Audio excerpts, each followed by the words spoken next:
You are listening to a MetalExpressRadio.com interview. Enjoy. Hey, this is Mick Burgess, and I'm now joined backstage at the Northumbria University by Eric Martin from Mr. Big. Eric, how are you doing? Woohoo! You're on the tour bus. Nobody gets to go on the secret tour bus. All right. It's very nice it is as well. Well, I don't know about that, man. There's like 13 men and one woman on this bus, and it's starting to get a little overcrowded. We've been out here. If you see some of these papers, it says 16th show of 20 shows. So we've been out here a little while. Being pretty busy then. Yep. So last night was actually the first night of your UK shows. Yeah. It's great to see you back in the UK again. How was that? Good start? It was a good start. It was a great show. For our perspective, it was a really great show. I was a little kind of under the weather that day. You know, I was kind of burnt out. We haven't kind of had a hotel for about 4 days. We're kind of living on this bus, but it was great. People just kind of going, I can't believe they're here. We were there in 1991 and 1993, and we played all over England like a bunch of years, but never really went back to Nottingham. And it was it was a fantastic venue. So what sort of set list have you got lined up for us on this tour then? It's probably about 21 to 22 songs, depending. Sometimes we used to do this little switcheroo, and when I say used to, that was like a couple weeks ago, where Paul will play drums, Pat will sing, I'll play bass, and Billy plays guitar. And we were doing, we're an American band.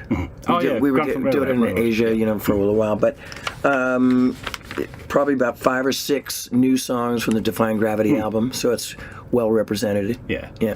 I mean, I was going to ask how many new songs you play, because I'm glad you said 5 or 6, nearly half of the album, because quite often bands put a new album out and they only play 3 sons or 2. If that, you think, I don't know why they do that. No. And you know what?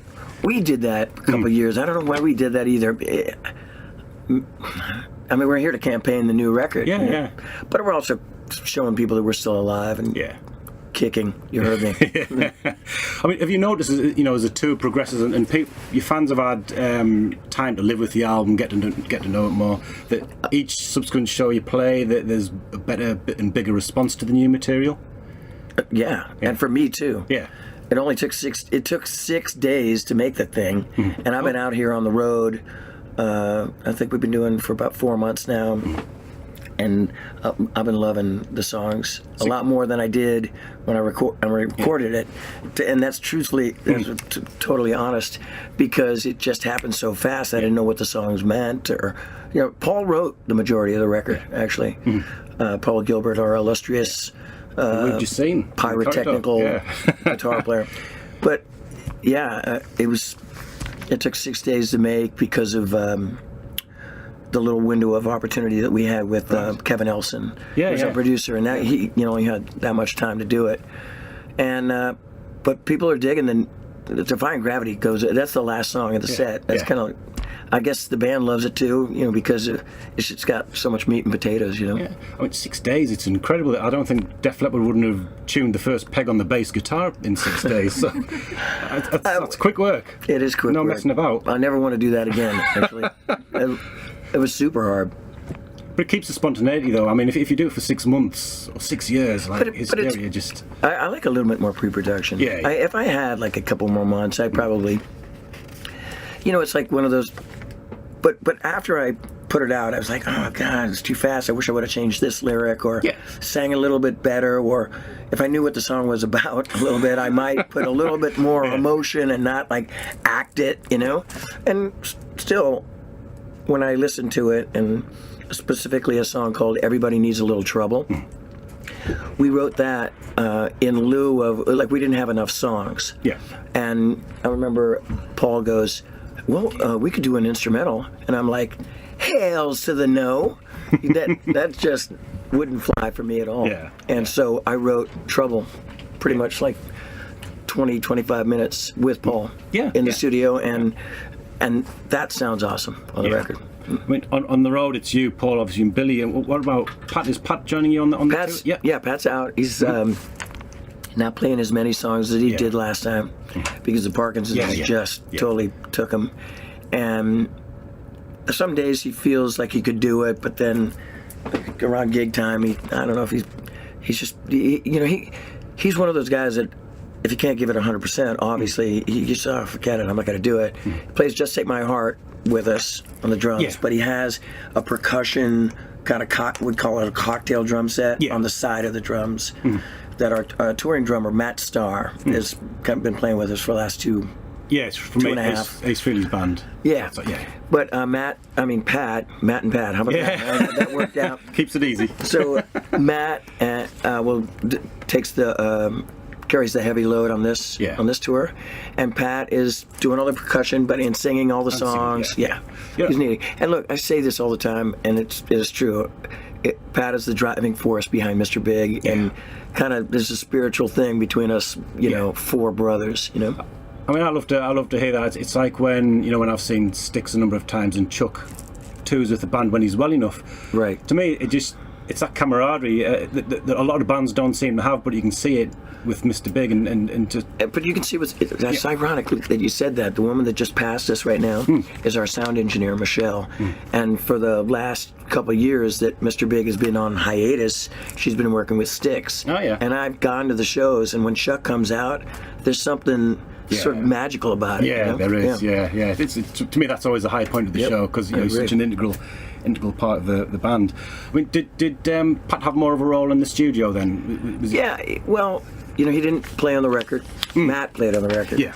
But Pat coached him. It was like, just sort of, this is what I would do, play it like this, but it's still keeping the integrity of the band. It's a drum producer role, wasn't it? Yeah. And look, granted, I mean, I've grown to I'm really fond of Matt. I think he's great, but I do miss Pat Torpey up there. I mean, he was he was just phenomenal. The strongest man I ever knew. Just could go forever. The meticulous, the little things that he did on. You can't see me while I'm moving my hands around right now, kids. We can hear you jingling around, though. Yeah, but just the stuff that he did on the cymbal and hi-hat work, and these little details that I really miss, and his footwork. I think it's just phenomenal. Neil Peart's name checked him a few times, because I think you too did, didn't you? Yeah, but Neil Peart loved Pat Torpey's drum, and he would ask Pat, "How did you do this thing and take cover?" Imagine that. Dude. What's Neil Peart asking me how I did that? Oh, dude. When I met the Rush guys, Geddy, Alex were great, and when I talked to Neil, I totally feel like an ignoramus, man. The guy was so the professor, genius. Yeah. I mean, so where did you first come across Matt? Because I sort of remember seeing Matt. Oh, grief! At the Sheffield Corporation with Ace Frehley. Oh, right. It's a small club, so Ace Frehley in a small club.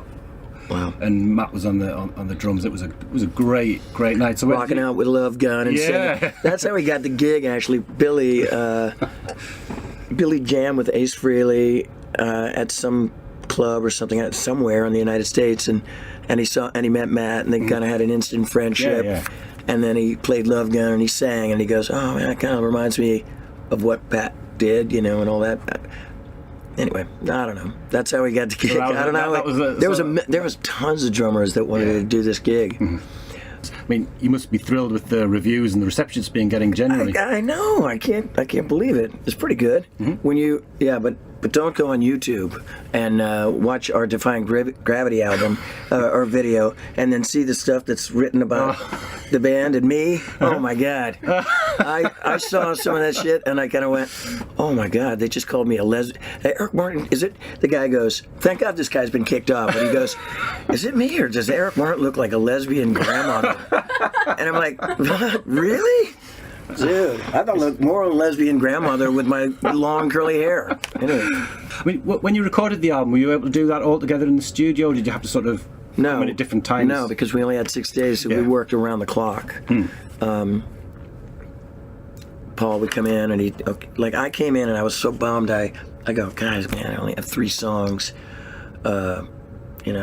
I go, that's that little Mid-Eastern Zeppelin thing that you gave me, Paul. Well, it's called Defying Gravity now, and here it goes, and lyrics, and they go, "We're looking over," and I go, "Okay."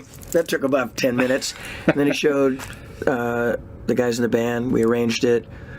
I went in and did the guy vocal, and that was it. And some of the songs on the record are guide vocal. They made it on the first press, right? Yeah. But when Kevin was mixing in between, I went back to San Francisco. We did it in L.A., so I went back to San Francisco, my hometown, and I worked with this guy, Chris Manning, who was the bass player for Jellyfish. Jellyfish, yeah.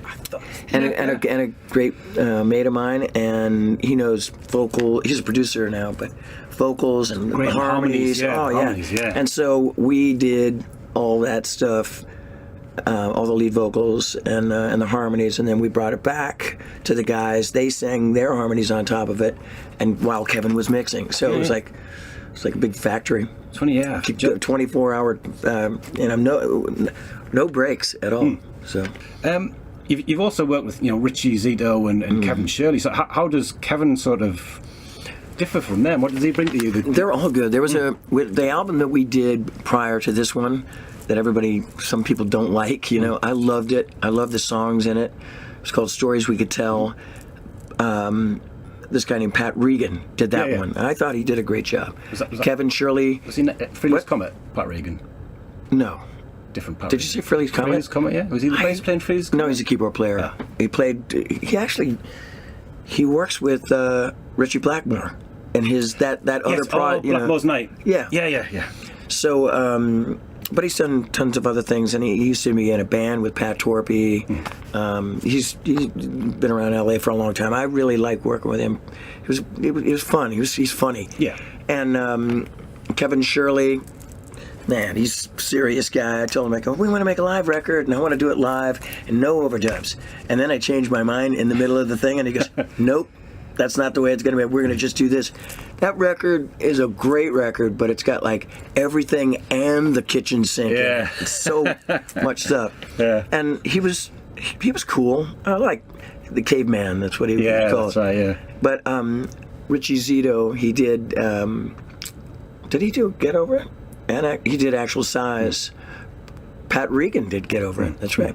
Yeah. But Richie did my solo albums back in the day as well, and I've known him for a long time. I liked them all. Yeah. But Kevin, I've known him the longest, and he always, I think I worked with Steve Perry and and Ronnie Van Zant. I mean, he can bring out something from a lead singer. So I think sometimes it sort of works when you work with different people. I remember when Rush went from Terry Brown. And then they did Grace Under Pressure, and I think they got Peter Henderson or somebody in, and they tried different people. And Peter Collins as well. That's what I said. And he did Operation Mindcrime. So, it's good to try and sometimes work, and then it's nice to sort of go back again. Yeah. I mean, who knows if we're going to, Kevin's probably going off and doing other things and stuff, but I welcome somebody new, I mean, just the last couple of questions, just to round off. 2018 marks your 30th anniversary together as a band. Does it? It does. Are you sure? I'm positive. Oh my God. Have you already got any plans? How are you gonna mark that? Well, we really haven't thought about the 30th anniversary. I heard some people talking about it. Truthfully, I thought it was in a couple of years. I don't know. Yeah. But even if there's some sort of milestone, that means we get to go on tour again. In the beginning, in 2009, when we decided to come back together, we basically, made a handshake and a prayer and just said, we're going to make this as painless as possible. We're not going to tour so much. We're not going because we don't want to kill each other. Yeah. We got families. We want to take breaks, and so we'll make an album, do a tour, and then not do it for a year or two. Yeah. And I agreed to that, like an idiot, and that henceforth, I had to do, I did acoustic touring and did the Avantasia. Well, next year we're going to reconvene, and it's going to be like spring and summer. And we're going to do some more U.S. dates, Euro festivals, U.S. festivals, and then go to Indonesia, China, and our first time to Australia. Yeah.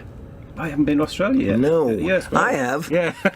When I go, they go like, "Where's the rest of them?" Yeah. I bet when you first came together, people thought, "Oh, here's another super group." People from lots of different bands coming together. You'll make one band, and then you'll clear off and do other things. here you are, nearly 30 years later. Did you ever think you'd have this sort of longevity? I didn't. I was super bummed when we broke up after when Paul left in 1996. I think that totally took the wind out of our sails. And then Richie, he came into the band, and I really liked working with Richie. I thought we had some sort of a rock and roll Righteous Brothers thing. He had a great voice as well as a great guitarist as well. He was great, but I like working with him vocal wise, And but then when the band completely dissolved, I was like, oh, now what the hell am I going to do? And that really bummed me out. And then when we got back together in 2009. I'm not. Me and my Mr. Big Mouths are going to just keep it shut for a while. I hope I didn't do anything to break this band up, and if I did, hey, I got them back together. All right. Excellent. So I'm really enjoying our ride as this. I love the music. I love what I do with Mr. Big. I love writing for these guys. They keep getting, like Paul Gilbert keeps getting better and better and better. He didn't peak in the 80s or 90s. He's still going. He's still getting there. Have you got time to do any other projects, or is it Mr. Big filling up your whole time? Obviously, advantageous. I just had a meeting with with our Frontiers label, and I've been threatening to make another solo album for like last 12, 13 years, and I think I'm going to do it. And what I'm going to do. And this, mark my word. Mark put an X on my words right there. Since The Answer has been touring with us, that is the kind of band I want for a solo project, Granted, I'm going to have to talk to Cormac Neeson. I'm going to have to beg him to ask. Put him in one of your packing cases for a couple of months. I want to work with The Answer and get a couple great female singers to back me up and have this kind of cool rock and soul solo album. Steve Van Zandt had 3 cracking backing singers last night. Amazing. Hey, it all comes full circle too, because I did a Little Steven and the Disciples of Soul song on one of my solo albums. It's called "Line in a Bed of Fire." Yeah, he probably played it. He did that one last night. You got to hear my version. Oh, I'll check that out. He actually gave me a little thumbs up. He goes, "Great version. How you doing?" I can't do a New Jersey. I'm from Long Island, so